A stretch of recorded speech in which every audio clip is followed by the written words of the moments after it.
maybe you've seen a picture, maybe you've actually seen a guy out with like one of those sandwich board things, I guess they're called, and the end is near, right? Maybe they got a big sign, maybe they're screaming it on a bullhorn, the end is near, and the street preachers, typically somebody that people walk away from or maybe argue with, and now in today's world, it's on TikTok, it's on Instagram, right? It's on YouTube, and you've got that fight filmed for everybody to see, and whoa, and it just makes it worse. It makes that stereotype of the scary guy. He's got the big long beard and he's in the scraggly clothes, and he's gonna, he's just shouting about the end. And I think the end for us who believe, right? And I'm praying that you know who Jesus is, that you know he died for you and rose for you, because I want this to be true for you. I don't want you to look at the end as scary, to look at the end and go, man, I'm not sure how God feels about me. I'm not sure whether he loves me, whether I'm in, whether I'm out. I just don't, maybe you don't know. And I want you to know that it's because he died, because he rose. That's how we're saved, right? That's how we get heaven. That's how we get to see the end as not a scary event, but as a beautiful thing, because Jesus is coming to bring a new heavens and a new earth. And again, when Jesus was here, this is what he said as he was talking about the end. In Matthew 25:34, he said these words. And again, he's talking about the end, and he sets it up. And I'll give you the verses before.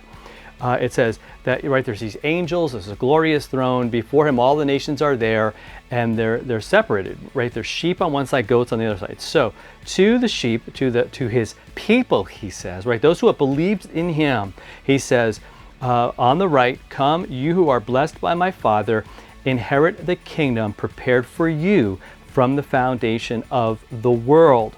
And then he talks about, I was hungry and you fed me, I was thirsty, you gave me something to drink, a stranger you welcomed me, and all those things. And they're like, what?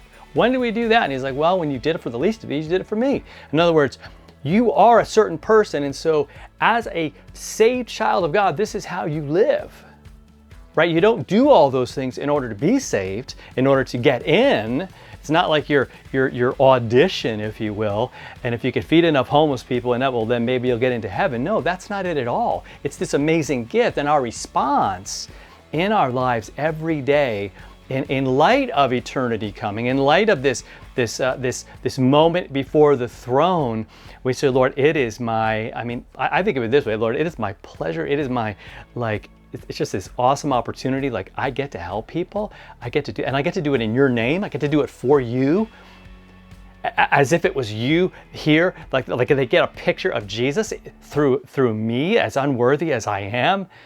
Whoa, that's the deal. And he says, this is like an inheritance.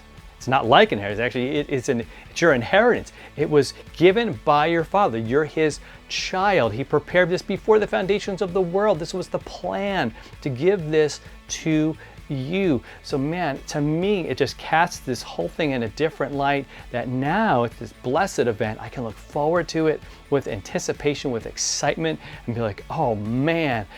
Sure, I get it.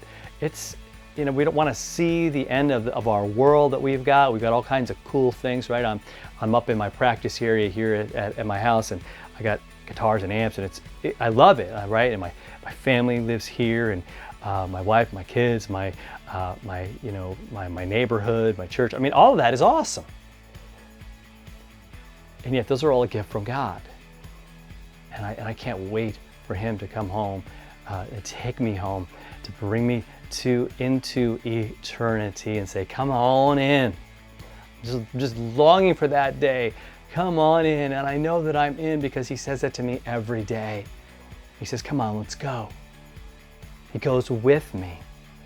Right? It's not like I live my whole life without him, without any hint of him, and I got to figure it out. And then at the end, it's like, oh yeah, come on in. No, I really believe it's like, we're here. We've arrived. We made it. We made it because of his grace, because of his love, because of his mercy, and he's with us. So I get to join my family. I get to join my friends in greeting that King and have him say, come on in. The Father's made this all possible. It's awesome. So I'm Pastor Fred. This is The Father. Please share this with somebody. Hit that subscribe button. And again, get the word out about God's hope, about his kingdom that we're just so blessed to be a part of. All right? Talk to you next time for another follow through.